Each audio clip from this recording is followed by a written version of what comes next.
అందరికీ నమస్కారం. ఈరోజు మనం శతక సుధ అనే పాటను చెప్పుకుందాం. మరి నా వీడియోలు అందరికీ నచ్చినట్లయితే లైక్ చేయండి, షేర్ చేయండి, సబ్స్క్రైబ్ చేయండి. అప్పుడే కదా నా పాట మీకు అర్థమైంది అని నాకు అర్థమవుతుంది. కాబట్టి ఖచ్చితంగా లైక్ చేయండి, సబ్స్క్రైబ్ చేసుకోండి. సరేనా? పాట శతక సుధ. మనకు తెలుసు శతకాలు 6వ తరగతి 7వ తరగతిలో అయిపోయినాయి. శతక సుధ. మరి శతక అంటే 100, శతకం అంటే 100 అని అర్థం. సుధ అంటే అమృతం వంటిది, అమృతము మధురమైనది అని అర్థం. అంతకు మించిన పదార్థం ఇంకొకటి తినేది ఇంకా లేదు, అదే ఇంకా లాస్ట్. అంతకు మించిన పదార్థాలు లేవు అని అర్థం. మరి శతక పద్యాలు మనకి అంత మంచివా అంటే నిజంగా కూడా అమృతం లాంటివే. మరి మకుటం అన్నాడు. మకుటం అంటే కిరీటము. మరి మకుటము అంటే ఏంటి అని అంటే మనకు పద్యం 4 పాదాలు ఉంటుంది కదా. చివర మనకి బాగా గుర్తుండేది ఏది అంటే పద్యం విశ్వదాభిరామ వినురవేమ అనే పద్యాలు బాగా తెలుసు అందరికీ. 4వ లైన్లో ఎంతసేపు ఉన్న విశ్వదాభిరామ వినురవేమ అని, సుమతి అని, భాస్కర అని వస్తాయి కదా. అట్లా 100 పద్యాలకి రావాలి. 100 లేదా 108 పద్యాలకు వస్తే దాన్ని శతకంగా గుర్తిస్తారు. మరి ఈ కిరీటము మకుటము ఉంటేనే ఏ కవి రాశాడు అనేది మనకి గుర్తించడానికి సులభంగా ఉంటుంది. ఇప్పుడు మనకి ఎవరిని అడిగినా చెప్తారు విశ్వదాభిరామ వినురవేమ అంటే ఎవరు కవి అంటే వేమన్. అంటే మకుటాన్ని చూసి కవి ఎవరో చెప్పొచ్చు. ఇక్కడ మన పాఠంలో 8 మంది కవులు ఉన్నారు. నారాయణ శతకం పోతన 15వ శతాబ్దానికి చెందినవాడు. చిత్తా శతకం శ్రీపతి భాస్కర కవి 17వ శతాబ్దం వారు. భాస్కర శతకం మారద వెంకయ్య 17వ శతాబ్దం. దాశరథి శతకం కంచర్ల గోపన్న 17వ శతాబ్దం. నరసింహ శతకం కాకుత్సం శేషప్ప కవి 18వ శతాబ్దం.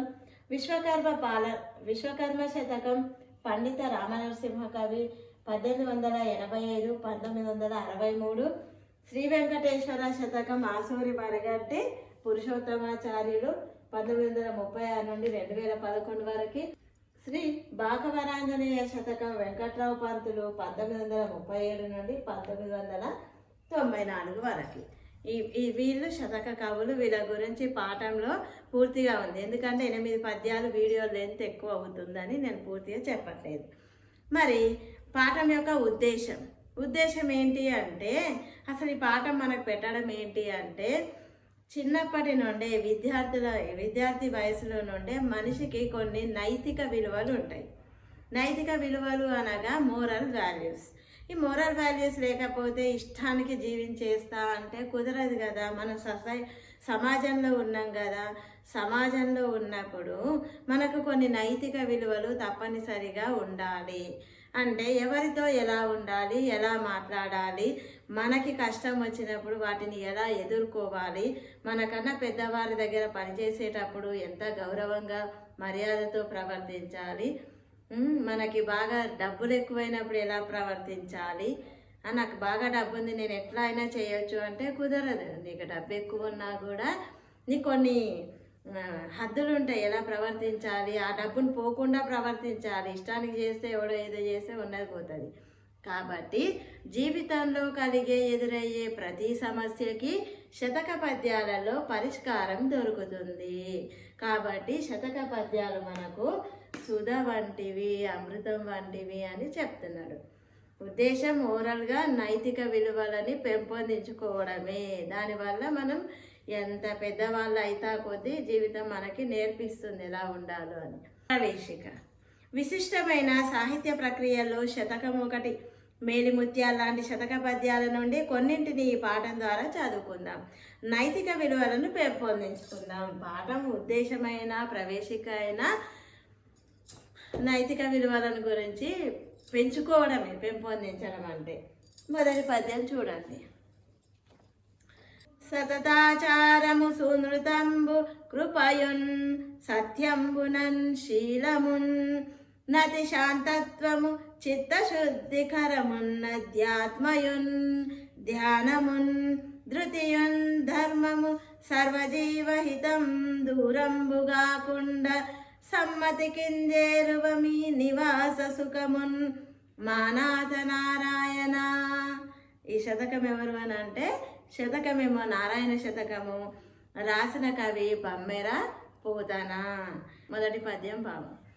ఏమంటున్నాడు మరి? నేను మంచి ఆచారాన్ని పాటించే విధంగా మంచి మాటలు, సూనృతంబు అంటే మంచి మాట, మంచి మాటలు మాట్లాడే విధంగా, కృపయున్ అంటే దయాగుణం కలిగి, అతి శాంతత్వము, తొందరపాటు లేకుండా శాంత గుణాన్ని కలిగి ఉండేలా, చిత్తశుద్ధికరమున్నధ్యాత్మయున్ దేవుడి యందు మనసు నిలిపే విధంగా, ఇంకా ధ్యానం చేసే విధంగా, ధృతియున్ ధర్మము, ధైర్య గుణం కలిగి ధర్మాన్ని పాటించి, సర్వజీవులకు నేను నా మంచిని చేస్తూ వాటికి దూరం కాకుండా దగ్గరగా ఉండేలా దీవించు.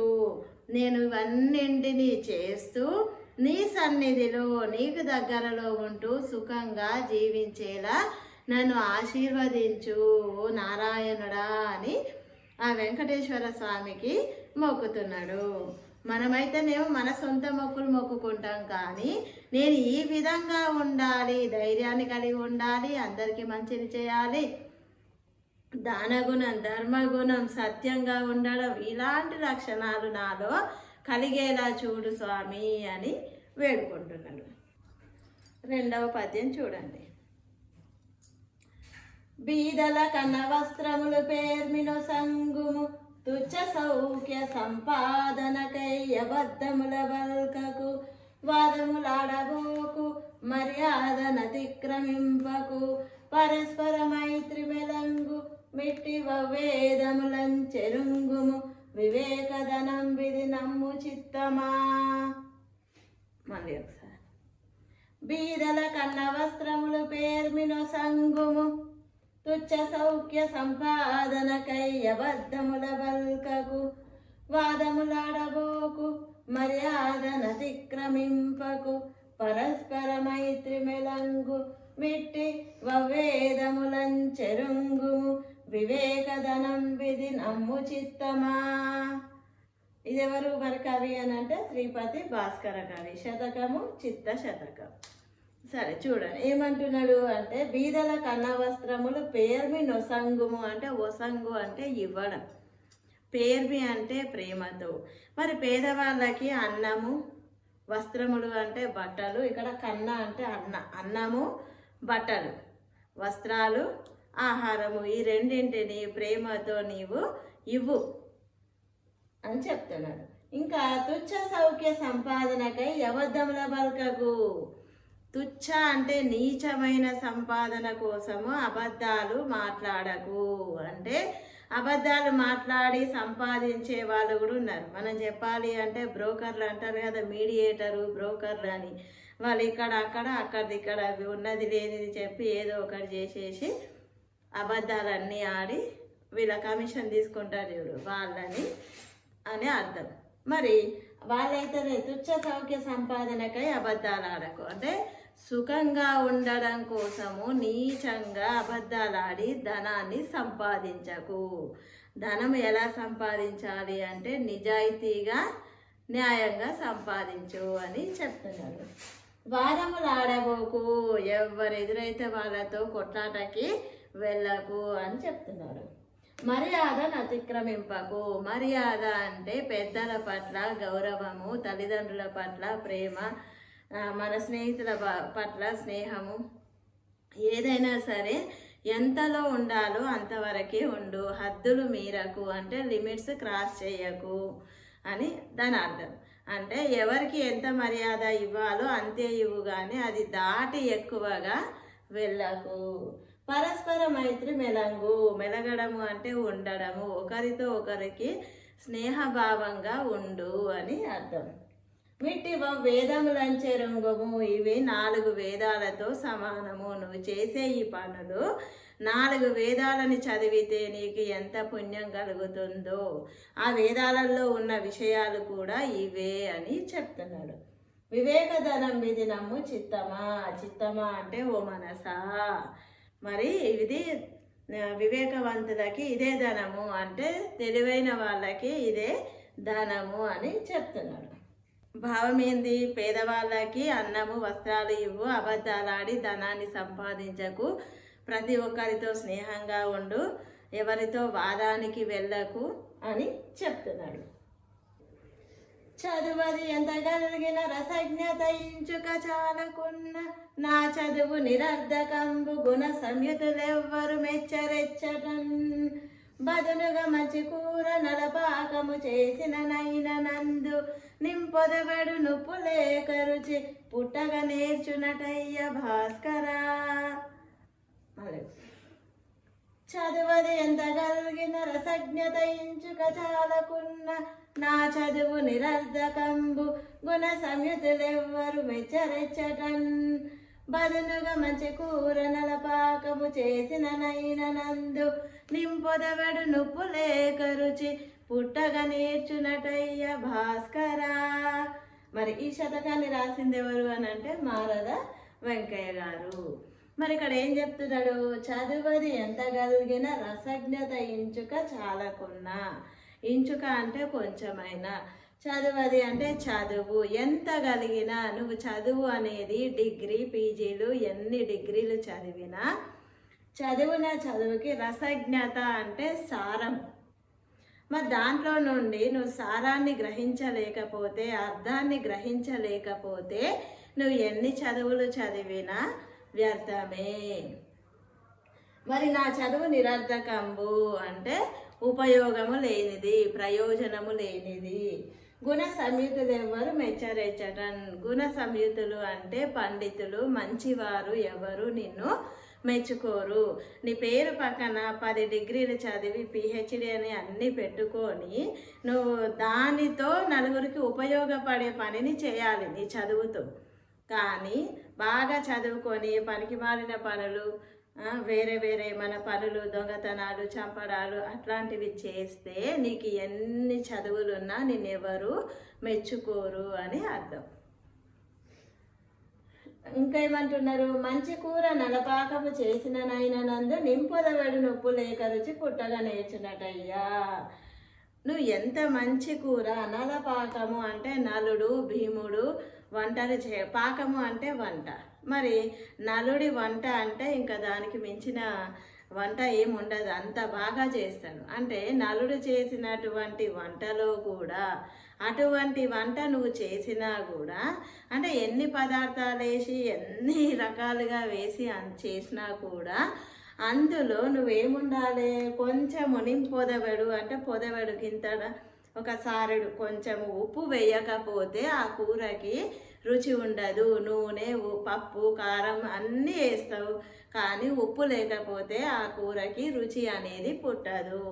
అదేవిధంగా నువ్వు ఎన్ని చదువులు చదివినా ఆ చదువుల నుండి నువ్వు సంస్కారాన్ని, సారాన్ని గ్రహించి నువ్వు ప్రవర్తిస్తే అందరూ నిన్ను మెచ్చుకుంటారు, నీ చదువుకి అర్థం ఉంటుంది అని అర్థం. సరే, 4వ పద్యం చూడండి. పెంపున దల్లివై కలుష బృంద సమాగమ ముందకుండ, రక్షింపను తండ్రివై మేయి వసించు దశేంద్రియ రోగముల్ నివారింపను వెజ్జువై, కృప గురించి పరంబుదిరంబుగాగ సత్సంపదలీయ నీవే గతి, దాశరథి కరుణాపయోనిధి. పయోనిధి అంటే సముద్రము, కరుణ సముద్రం అంత కలవాడా. దాశరథి అంటే దశరథుని కుమార.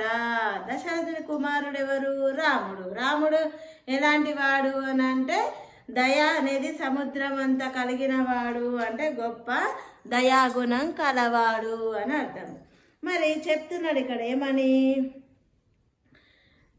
ఓ దయ కలిగిన ఓ రామా, పెంపున్న తల్లివై అంటే పోషణలో నువ్వు నన్ను, తల్లి చిన్నపిల్లల్ని ఎలాగైతే సమయానికి అన్నము పాలు ఇచ్చి ఎలా పెంచుతుందో నువ్వు కూడా నన్ను అలా చూసుకో. అంటే దేవుడు మనకి తినిపియడాలు చేయడం అని కాదు, అంటే తల్లి ఎలాగైతే మన ఆకలి తీర్చడానికి, మన అవసరాలు తీర్చడానికి చేస్తుందో నువ్వు కూడా నాకేం కావాలో అలా అందివు, అంటే అవి వచ్చేలా చూడు అని చెప్తున్నాడు. కలుష బృంద సమాగమం పొందకుండా అంటే కలుష బృందము అంటే సమూహము, కలుష అంటే చెడు స్నేహాలలోకి నేను వెళ్ళకుండా, నన్ను తల్లిలాగా అమ్మ ఇంట్లో పిల్లల్ని పడకుండా ఆకలికి అన్నం పెట్టి కింద పడకుండా ఎత్తుకొని ఏడవకుండా చూసుకుంటుంది కదా, తల్లిలాగా చూసుకో. మరి నన్ను చెడు బృందంలోకి, చెడు సాహసాలు, చెడు సాహసాలు, చెడు సావాసం అంటే స్నేహాలకి నేను వెళ్ళకుండా కూడా నువ్వే నన్ను చూసుకో. ఇంకా రక్షింపను తండ్రివై, రక్షణలో తండ్రిలాగా, తండ్రి బయటికి వెళ్తే మనకి మన తండ్రి రక్షణగా ఉంటాడు. ఇంట్లో అమ్మ పోషిస్తే నాన్న బయట రక్షణగా ఉంటాడు. ఎవరైనా కొడితే ఏం చెప్తావు? మా నాన్నకి చెప్తాగు అంటాం, అవునా? ఎందుకు? మన నాన్న మనకి రక్షకుడు. మరి నువ్వు నన్ను రక్షించడంలో తండ్రిలాగా, పోషించడంలో తల్లిలాగా, నేను చెడు స్నేహాలకి వెళ్ళకుండా నీదే బాధ్యత. మరి మేయి వసించు దశేంద్రియ రోగములు నివారింపను వెజ్జువై. వెజ్జు అంటే వైద్యుడు, మేయి అంటే శరీరము, మేను. ఈ శరీరానికి ఏదైతే రోగాలు కలిగితే వాటిని నివారించడము అంటే లేకుండా చేసేది ఎవరు?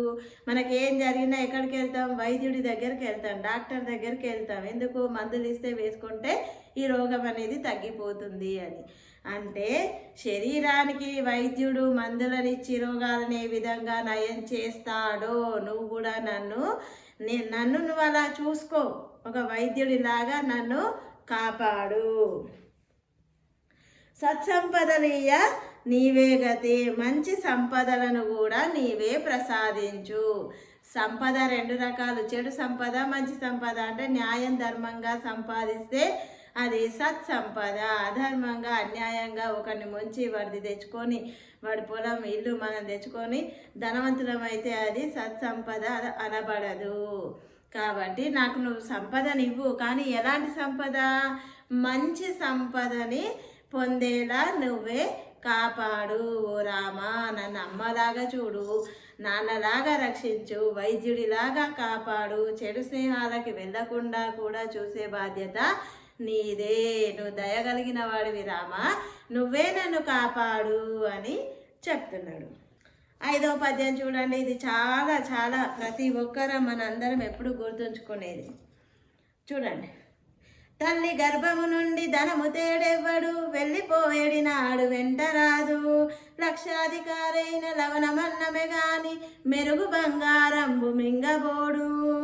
విత్తమార్జన చేసి విర్రవీగుట కాని కుడవబెట్టిన సొమ్ము గుడవబోడు. పొందుగా మరుగైన భూమి లోపల పెట్టి దాన ధర్మము లేక దాచి దాచి తుదకు దొంగలకిత్తురో దొరల కవును తేనె జుంటి గలీయవా తెరువరులకు. భూషణ వికాస శ్రీధర్మపుర నివాస దుష్ట సంహార నరసింహ దురిత దూరా చెప్తున్నాడు. ఏమని? దురిత దూరా. దురితము అంటే పాపాలని దూరం చేసేవాడా. భూషణ వికాస, భూషణాలు అంటే అలంకారాలతో ఉండేవాడా. వికాస అంటే ప్రకాశించేవాడా. వెంకటేశ్వర స్వామిని చూడండి, మెడలో హారాలు, కిరీటము, అన్నీ బంగారంతో ఎప్పుడు అలంకరించుకొని ఉండేది వెంకటేశ్వర స్వామి. శివుడు ఏది లేకుండా బోడి లింగం ఉంటుంది. ఒకవేళ శివుడు విగ్రహం ఉన్నా మెడలో పాము, పులి చర్మము ఇవే ఉంటాయి శివుడికి.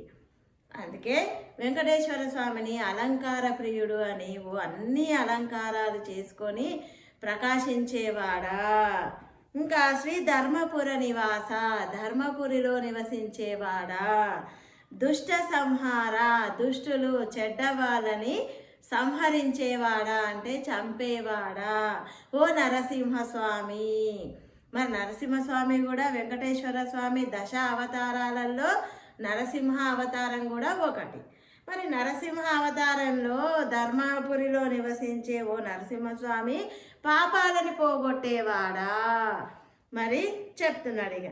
తల్లి గర్భము నుండి ధనము తేడెవ్వడు, వెళ్ళిపోయేడినాడు వెంట రాదు. అమ్మ గర్భం, తల్లి గర్భము కడుపులో నుండి పుట్టేటప్పుడు నువ్వేమైనా తల్లి గర్భంలో నుండి బయటకు వచ్చేటప్పుడు నీ వెంట నువ్వే ధనాన్ని తీసుకురావు, మూటను భుజాన్ని వేసుకొని తీసుకురావు. మరి ఎట్లా వస్తావు? ఖాళీగా వస్తాం. మనం వచ్చేటప్పుడు మనకు ఒంటి మీద డ్రెస్ కూడా ఉండదు, మొత్తం రక్తంతో ఉంటాం మనం. అట్లా వచ్చిన నువ్వు వెళ్ళిపోయాడి నాడు వెంట రాదు. వెళ్ళిపోవడము అంటే చనిపోయిన నాడు కూడా నీ వెంట ఏమీ రాదు. మట్టిలో పూడ్చడమో మంటలో కాల్చడమో చేస్తాం. ఇంకా మట్టిలో పూడ్చి మంటలో కాల్చేటప్పుడు కూడా ఒంటి మీద ఏ బంగారం చిన్న ముక్కు పోగు చెవి పోగు ఉన్నా కూడా వదిలిపెట్టకుండా మనమే తీసేసుకుంటాం. పోయేటప్పుడు నీ వెంట రాదు. పుట్టేటప్పుడు అమ్మ కడుపులో నుండి పుట్టేటప్పుడు కూడా నువ్వు ఏ విధమైన బంగారము డబ్బు తీసుకురావు. లక్షాధికారైన లవణమన్నమే కానీ మెరుగు బంగారము మింగబోడు. మెరుగు మంచి మెరిసే మిలమిల మెరిసే బంగారాన్ని మింగడు. లక్షాధికారైన ఈ కడుపులో జీర్ణమయ్యేది ఏది అంటే ఆహారమే అవుతుంది. కానీ కోట్లున్నాయి, నేను కోట్లను తింటా, డబ్బును తింటా, నాణ్యాలను తింటా అంటే ఇక్కడి వరకు పోకముందే నువ్వెక్కడో ఉంటావు.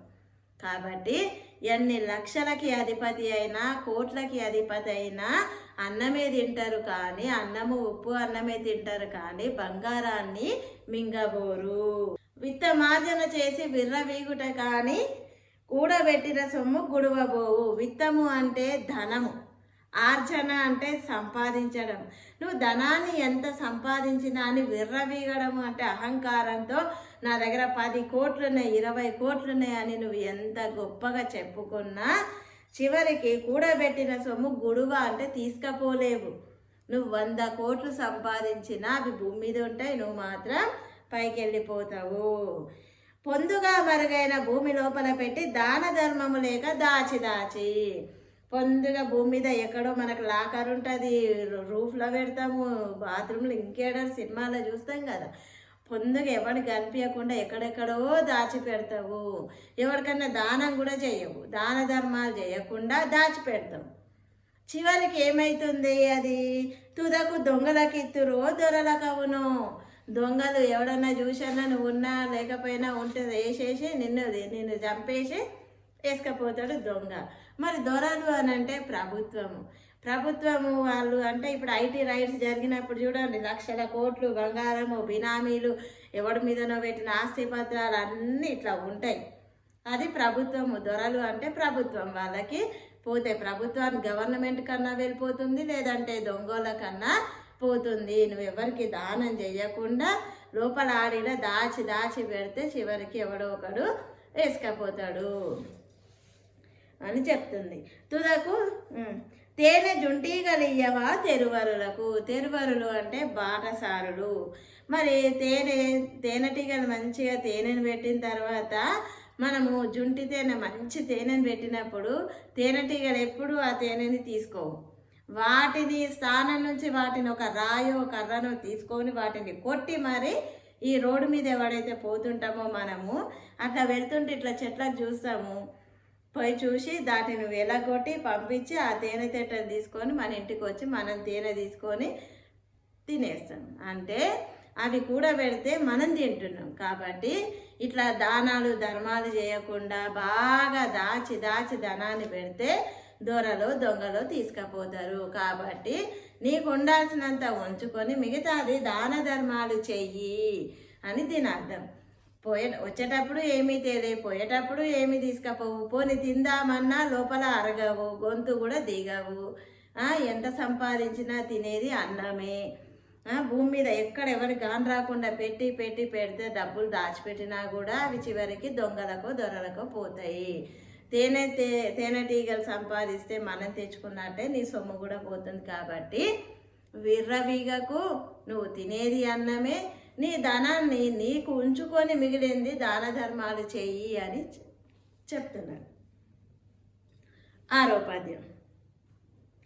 మొదట కర్దమముంటే మొగిలి పుష్పముకేమి, పశువుల దోషముల్ పాలకేమి, అరయ వైద్యుని కులం ఔషధంబునకేమి, కప్పదోషము మౌక్తికములకేమి, వృషభంబులెట్లున్న కృషికర్మునకేమి, వెలి అయిన వాని సద్విద్యకేమి, అపవిత్ర దోషంబులగ్నిహోత్రునకేమి, గుణదోషముల వల్ల కులముకేమి, మలినమై చందనము పరిమళము జడున రాతి కంటు గుడము మధురంబు జడున వినయములు జడ మా వృత్తి ఘనత జడున విశ్వపాలన ధర్మ శ్రీ విశ్వకర్మ చెప్తున్నాడు విశ్వకర్మ.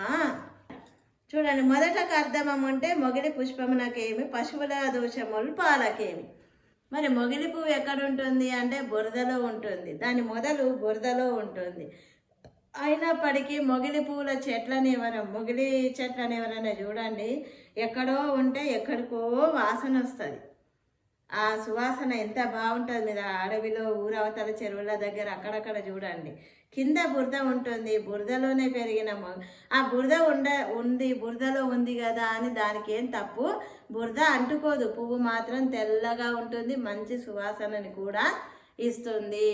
బురదలో ఉన్నంత మాత్రాన పువ్వుకి ఏమి బురద అంటదు అని చెప్తున్నాడు.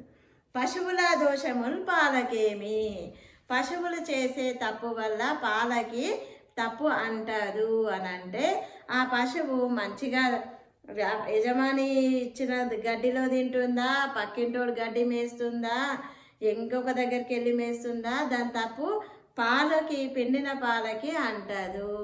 అది ఎక్కడో మేస్తే వచ్చి యజమాని దాన్నే కొడతాడు. ఎక్కడ మేసినా పాలు మాత్రం వస్తాయి కాబట్టి దాని తప్పుకు పాలకి సంబంధము లేదు. అరే వైద్యుని కులం ఔషధంబునకేమి. అరయ్య అంటే ఒక అర్థం తమిళులు అని అర్థం, తమిళ వాళ్ళని అరవా అని పిలుస్తారు. సరే, ఏదైనా కానీ వైద్యుడికి కులంతో సంబంధం లేదు. ఇప్పుడు నీకు ఏదో జరిగింది, హాస్పిటల్కి వెళ్తావు, నేను ఓసీని, నేను బీసీని, డాక్టర్ ఎవరు, ఓసీనేనా, బీసీనేనా, ఎస్సీనేనా అని అడిగి వైద్యం చేయించుకోము. ఎవరైనా సరే డాక్టరు పేషెంటు ఇదే కదా, ఇంతేగాని ఆయనది ఏ కులమైనా కూడా నీకు సంబంధం లేదు. ఆయనకు కులం ఆయనకి అంటదు. ఇంకా కప్ప దోషము మౌక్తికములకేమి. కప్పలు అక్కడే ఉంటాయి, నీళ్ళల్లో ఉంటాయి, చెరువులో నదిలో ఉంటాయి.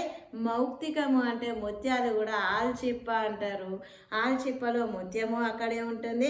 ఆ చిప్ప మీద కప్ప తిరుగుతూ ఉంటుంది. మనం కప్పని ఎప్పుడు పట్టుకోము, కానీ ఆ ముత్యాన్ని తీసుకొని మెల్లో వేసుకుంటాము. అంటే కప్పలు పాములు తిరిగినంత మాత్రాన ముత్యం విలువ తగ్గదు. అపవిత్ర వెలి అయిన వాని సద్విద్యకేమి. మంచి విద్య చదివిన వాడికి ఎవరు వెలేసినా కూడా వాడి విద్యకి ఏ విధమైన ఇబ్బంది జరగదు. అపవిత్ర దోషంబు లగ్నిహోత్రునకేమి. లగ్ని అంటే ఇక్కడ అగ్నిహోత్రునకి ఏమి అంటే మంట. ఇప్పుడు మంచివాడు వెలిగించినా వెలుగుతుంది, దేవుడి దగ్గర వెలిగించినా వెలుగుతుంది అగ్గిపుల్ల, శ్మశాన వాటికల శవం దగ్గర వెలిగించినా వెలుగుతుంది. ఇప్పుడు ఆ నిప్పుకి ఏదన్నా నేను శవాన్ని వెలిగించాను, దేవుడి దగ్గరనే వెలుగుతా, మీ పొయ్యి దగ్గరనే వెలుగుతా, పొయ్యి బాగాలేదు, నన్ను వెలిగించేటోడు ఒకరిని చంపొచ్చినోడు అగ్గిపుల్ల గీరినా మంటే వస్తుంది, 100 పూజలు చేసినోడు అగ్గిపుల్ల గీరినా మంటే వస్తుంది. కాబట్టి పవిత్రము అపవిత్రము, మంచి చెడు అనేది అగ్నిహోత్రునికి పనికిరాదు. ఆయనకు సంబంధమే లేదు. ఎవరు మంట పెడితే వాళ్ళకి మంటని ఇవ్వడమే అగ్నిదేవుడి యొక్క పని. వెలిగిస్తున్నది ఎవరు అనేది కూడా ఆయనకు సంబంధం లేదు. వెలిగేది ఎక్కడ అనేది కూడా సంబంధం లేదు. దేవాలయంలోనా శ్మశానంలోనా అనేది కూడా అగ్నిదేవుడికి సంబంధము లేదు. గుణదోషాల వల్ల కులముకేమి. కులం గొప్పదైనా గుణం తగ్గిన వాళ్ళు ఉంటారు. గుణము బాగున్నోడు, కులము తక్కువ కులమైనా కూడా మంచి గుణం ఉన్న వాళ్ళు ఉంటారు. కాబట్టి కులానికి గుణానికి సంబంధము లేదు. మలినమై చందనము పరిమళము జడున. చందనము అంటే గంధము, సువాసన. మలినము ఏదో చెడ్డ మురికివాడలో ఉన్నా కూడా, ఇంకెక్కడో పెట్టినా కూడా చందనము వాసన చెడిపోదు. మురికి వాసనలో పెట్టినా కూడా మల్లెపూ ఉంటే మల్లెపూ వాసనే వస్తుంది, చందనం ఉంటే చందనం వాసన ఎక్కడికి పోదు. రాతి కంటు గుడము మధురంబు చెడున. గుడము అంటే బెల్లాన్ని తీసి రాయికి కొట్టినా కూడా మళ్ళీ పోయి చూస్తే బెల్లం తీపి ఏమీ తగ్గదు. రాయి గుణం దీనికి ఏమీ రాదు. వినయముల జడ మా వృత్తి ఘనత అంటే మా వృత్తిని మంచితనంతో చేసే మా వృత్తికి ఏ భంగము రాదు. ఎవరు గౌరవించనంత మాత్రాన మా వృత్తికి ఏ ఇబ్బంది జరగదు అని చెప్తున్నాడు. అంటే ఏ పని దానిదే, ఇంకొకరి వల్ల ఇంకొక పనికి నష్టం జరగదు అని దీని అర్థం. 7వది, లెక్కకు రాని కోరికల రీతులలో బడి మానవుండిటుల్ మక్కువలన్ సృజించుచు నమాయకుడై సుడులన్ పదే పదే యుక్కిరి బిక్కిరై తిరుగుచుండును గాని విశిష్ట మార్గముల్ ద్రొక్కు తలంపులేశము కుదుర్కోనీయడే వెంకటేశ్వరా. మానవుడికి మనకి తెల్లారి పొద్దున్న లేచి నుంచి నైట్ పనుకునే వరకు 1000 కాదు, మనం లెక్క పెట్టగలిగితే ఎన్ని కోరికలు కోరుకుంటామో మనకే తెలియదు. మరి దిక్కుమాల కోరికలల్ల పడి మానవుడు ఏమవుతుండు, అమాయకంగా తనకు మాలిన మించిన కోరికలన్నీ కోరుకొని ఆ కోరికలల్ల పడి మానవుడు కిరిబిక్కిరైపోతున్నాడు. మనకు కూడా చూడండి, ఒకదాంతో సంతోషపడితే పర్వాలేదు, ఇంకొకటి కావాలి ఇంకొకటి కావాలి, అది బాలే ఇది ఇంకా మరీ మంచిది అతి మంచిది అని ఇట్లా వెతుక్కుంటూ పోతా ఉంటే నీకు ఎక్కడ తృప్తి అనేది కలగదు, సాటిస్ఫాక్షన్ దొరకదు. కాబట్టి నువ్వు ఎక్కడో ఒక దగ్గర ఆగాలి. కానీ పదే పదే ఇది అది అది అని తెల్లారి నుంచి రాత్రి వరకే 1000-2000 కోరికలు కోరుకుంటే ఏ కోరికని చేసుకోవాలో నీకే తెలియదు. ఇదంతా అమాయకత్వమే కదా. అసలు నీ స్థాయి ఏంటి, నువ్వేం చేయగలవు, నీ వల్ల ఏం జరుగుతుంది, నువ్వెంతవరకు చేయగలవో అంతవరకే కోరుకో. ఎవ్వరు చేయరు, మన కోరికలను మనమే తీర్చుకోవాలి. కాబట్టి నీ వల్ల ఎంత సాధ్యమవుతుందో అంతే ఆలోచించు. ఎక్కువ కోరికలను కోరుకొని ఆ కోరికలలో పడి చేపను తీసి ఒడ్డుకేస్తే నీళ్లు లేకపోతే అది కొట్టుకుంటుంటుంది, ఇటు ఇటు కొడుతుంది కదా. అట్లనే అమాయకుడైన మానవుడు కోరికలల్ల పడి చిక్కుకొని గిలగిలా కొట్టుకుంటున్నాడు. విశిష్ట మార్గములు ద్రొక్కు తలంపులేశము. విశిష్ట అంటే మంచి, మంచి మార్గము. తలంపు అంటే ఆలోచన కూడా రావడం లేదు. కనీసం నువ్వన్నా ఆయనకి ఆలోచనని తెప్పించు అని వెంకటేశ్వర స్వామిని చెప్తున్నాడు.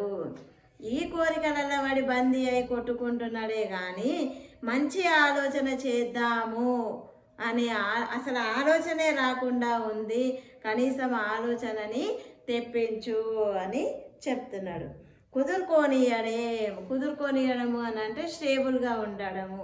ఆయనకి ఎన్ని ఆలోచనలు అన్నీ ఉన్నప్పుడు ఆయన కుదురుగా ఎందుకు ఉంటాడు? ఇంకా కనీసము ఆలోచన చేసుకునేది కూడా లేకుండా చేస్తున్నావు అని చెప్తున్నాడు. 8వ పద్యం చూడండి. ఆకలి దపులన్ వనట నందిన వారికి పటడన్నమో శాకము నీరమో ఇడి ప్రశాంతుల చేసిన సర్వపుణ్యముల్ చేకూరు. నీవు మెచ్చెదవు శ్రేయము ప్రేయమటంచునెంతయున్ భాగవరాంజనేయ కలభంజన సాధుజనానురంజన. సాధుజనులను ఆదరించేవాడా, కలభంజన పాపులను శిక్షించేవాడా, భాగవరంలో కొలువైన ఓ ఆంజనేయ అని, ఓ ఆంజనేయ స్వామి అని చెప్తున్నాడు. మరి ఆకలి దప్పులను నందిన వారికి పట్టడన్నమో శాకము. ఆకలి దప్పిక అంటే దాహం, బాగా దూపైతుంటుంది, నీళ్ళు లేకపోతే గొంతు ఎండిపోతుంటుంది. అలాంటి వాళ్ళకి నీరు, ఆకలితో ఉన్న వాళ్ళకి ఆకలి, నీళ్ళు, ఈ రెండు నువ్వు ఎవరికైనా ఇస్తే, దప్పులను అందిన వారికి పట్టెడు అన్నము శాకము నీరము, బాగా ఆకలి దాహంతో ఉన్నవాడికి నువ్వు పిలిచి కొంచెం అన్నం కానీ అన్నము నీళ్లు ఇచ్చి వాళ్ళను ప్రశాంతుల చేసిన సర్వపుణ్యముల్. ఆకలితో ఉన్నవాడికి అన్నం పెట్టి దాహంతో ఉన్నవాడికి నీళ్ళు ఇస్తే నువ్వు సర్వపుణ్యాలు చేసినట్టే. ఒక్కొక్కసారి చూడండి, 1, 2, 3 రోజులు అన్నం తినకుండా నీళ్ళు దొరకకుండా ఉన్నవాళ్ళు కూడా మనకి 2 రోజులు పస్తులున్న అన్నం తినలేదు లేక అనే వాళ్ళు కూడా ఉంటారు. అలాంటి వాళ్ళకి నువ్వు అన్నం పెట్టి నీళ్ళు ఇస్తే ఆ రెండిటితో ఆయన ప్రాణాన్ని నిలుపుకుంటాడు, చనిపోకుండా చేసుకోగలుగుతాడు. కాబట్టి నువ్వు ఆకలి దప్పులను తీర్చితే సర్వపుణ్యాలు చేసిన దానితో సమానము అని చెప్తున్నాడు. మరి ఇట్లాంటి వాళ్ళని నీవు మెచ్చెదవు ఓ ఆంజనేయ స్వామి. నువ్వు ఇట్లా ఎవరికైనా ఆకలి నీళ్లు తీర్చిన వాళ్ళని చూసి నువ్వు ఆ చేసిన వాళ్ళని చూసి నువ్వు మెచ్చెదవు అంటే మెచ్చుకుంటావు. శ్రేయము ప్రేయమటంచు వాళ్ళకు నువ్వు మంచిని చేస్తావు. శ్రేయస్సు అంటే మంచి, నువ్వు వాళ్ళకి మంచిని చేస్తావు ఓ ఆంజనేయ అని చెప్తున్నాడు. అంటే ఓ పద్యం అర్థమైంది అంటే ఆకలితో ఉన్న వాళ్ళకి అన్నం పెట్టు, దాహంతో ఉన్న వాళ్ళకి నీళ్ళు ఇవ్వు, అదే సర్వపుణ్యాలు చేసినంత భాగ్యము అని చెప్తున్నాడు. నా పాఠం కనుక మీకు అర్థమైంది అని అంటే సబ్స్క్రైబ్ చేసుకోండి. ఏదన్నా ఉంటే నా పాఠంలో మంచి కానీ చెడు కానీ ఉంటే కమెంట్ చేయండి. మరిన్ని పాఠాలతో మళ్ళీ కలుద్దాం.